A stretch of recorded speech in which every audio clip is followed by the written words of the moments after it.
नमस्कार। मेरा नाम अभिजीत रे है और यूपीएससी सिविल सर्विस परीक्षा 2021 में मैंने ऑल इंडिया रैंक 50 हासिल की है। तो मैं आप लोगों के साथ मेंस आंसर राइटिंग और वैल्यू एडिशन के बारे में थोड़ा डिस्कस करना चाहता हूँ, मेरा इनपुट्स देना चाहता हूँ। देखिए, मेरा पहले 2 अटेम्प्ट में मेरा मेंस का प्रिपरेशन बिल्कुल था नहीं। मुझे मेंस को मैं इतना इंपॉर्टेंस देता था नहीं। मेरे 3rd अटेम्प्ट में मैंने मेंस के लिए मेहनत किया था और 4th अटेम्प्ट में मैंने बहुत मेहनत किया था फॉर मेंस आंसर राइटिंग। तो मैं ऑप्शनल छोड़ के सिर्फ जीएस और एसए का जो मेंस आंसर राइटिंग है उस पर डिस्कस करना चाहता हूँ। तो मेरा अप्रोच थोड़ा अनकन्वेंशनल था। नहीं, उससे पहले मैं ये बताना चाहता हूँ कि when should you start answer writing practice. देखिए, मेरा हमेशा प्रीलिम्स और मेंस इंटीग्रेटेड अप्रोच था। मैं जब प्रीलिम्स का तैयारी करता था साथ साथ मैं मेंस का तैयारी भी करता था। लेकिन प्रीलिम्स से 2 महीने पहले I use to get into the prelims mode कि सिर्फ और सिर्फ प्रीलिम्स टेस्ट सीरीज में सॉल्व करूंगा। तो I think that one can start mains answer writing practice right from the start of his preparation और हर प्रिपरेशन, बिकॉज ये एक ऐसा चीज़ है जिसका नैक बिल्डअप करने में, to get the feel of the mains answer writing, you need a little time. And you can start with basic answer writing or join a paid course on the internet or of some institute where they teach you answer writing from basics.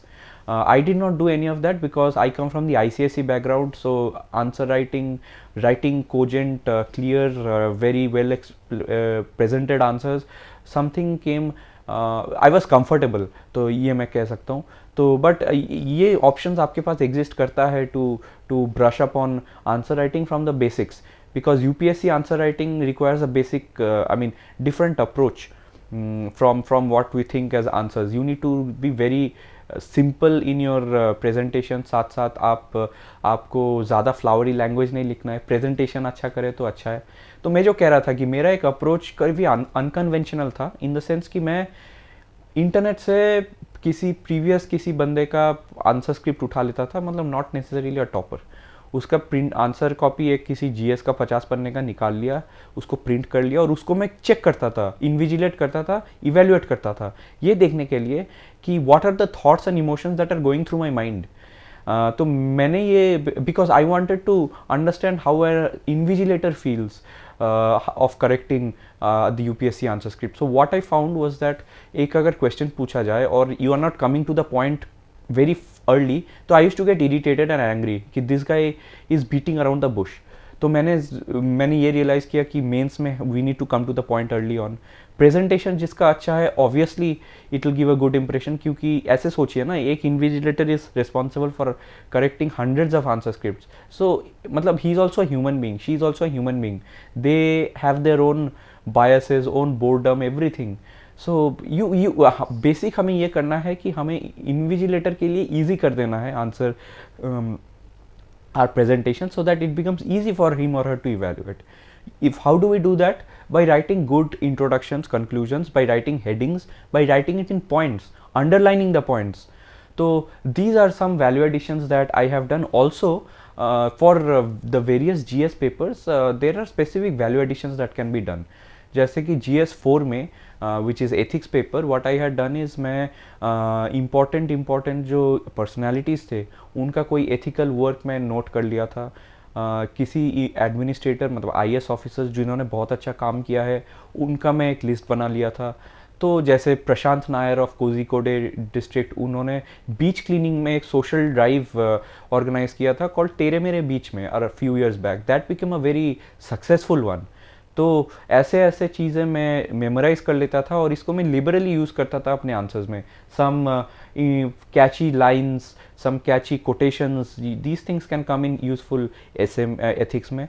Ethics में section B is all about writing in a structured way, very simple language. मैं introductions of different types of case studies में memorise कर लिया था। जैसे कि medical profession के बारे में कोई भी एथिकल डायलेमा हो तो मेरा इंट्रोडक्शन ऑलमोस्ट फिक्स था कि the people of medical profession are driven by the principle of medical triage and Hippocratic oath. So in COVID times or in recent times, such principles have come under strain. That was my मतलब standard introduction, and that I have used in 2021 mains as well, क्योंकि एक question था medical profession का। Section A में जैसे there are clear terms right, जो मैं अपने लैंग्वेज में एक्सप्लेन कर लेता था एंड मैं उसका एक दो एग्जांपल याद कर लेता था.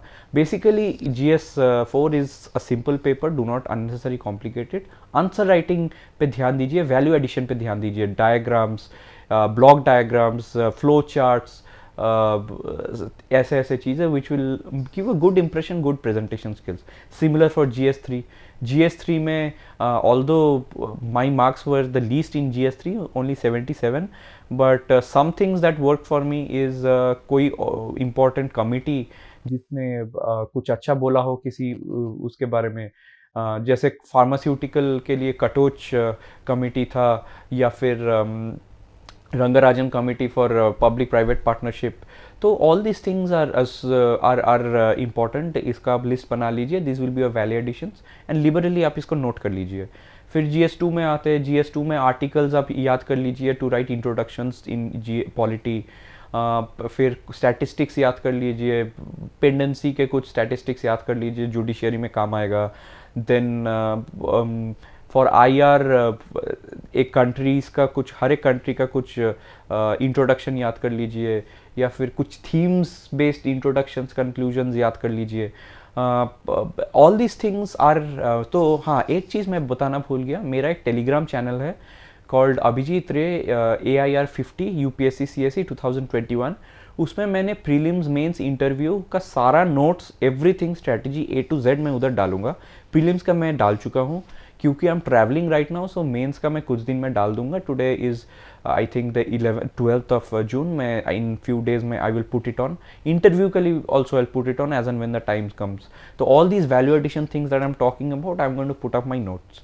तो हाँ, GS2 का ऐसे हो गया. GS1 का आप आर्ट एंड कल्चर में थीम्स बेस्ड इंट्रोडक्शंस, कंक्लूजन्स याद कर सकते हैं, डायग्राम्स ऑफ टेम्पल्स याद कर सकते हैं. Geography again is a technical sort of a subject, तो उसमें आप टेक्निकल वर्ड्स यूज़ करेंगे तो आपको फ़ायदा होगा. फॉर एग्जाम्पल, आप रेन ना लिख के प्रेसिपिटेशन लिखिए, या फिर technical diagrams, not precise but technically correct.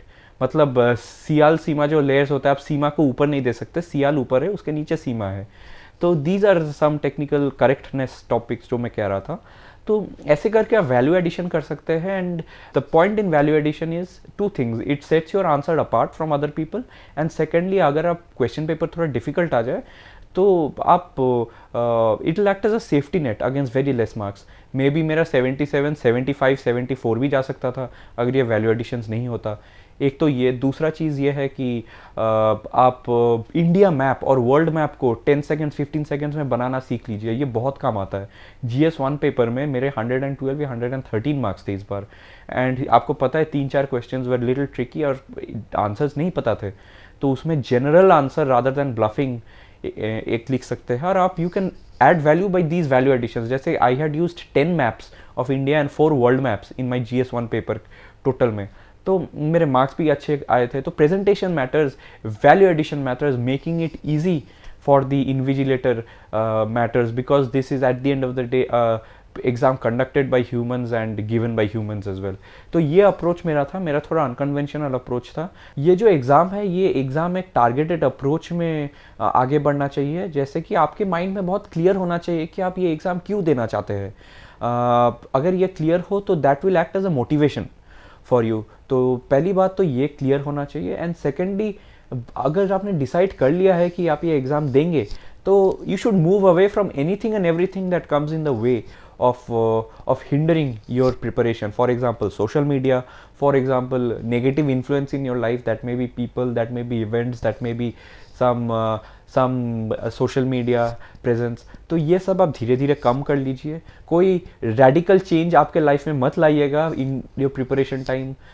For example, if you are single, don't become committed, or if you are committed, don't become single during your preparation time. ये आपको help नहीं करेगा. एंड मैं तो यही कहूँगा कि always stay inspired, stay motivated, stay positive. Positive approach रखना बहुत इंपॉर्टेंट है इस एग्ज़ाम के लिए. सपोर्ट सिस्टम बहुत अच्छे से चूज़ कर लेना इंपॉर्टेंट है. Choose your friends wisely.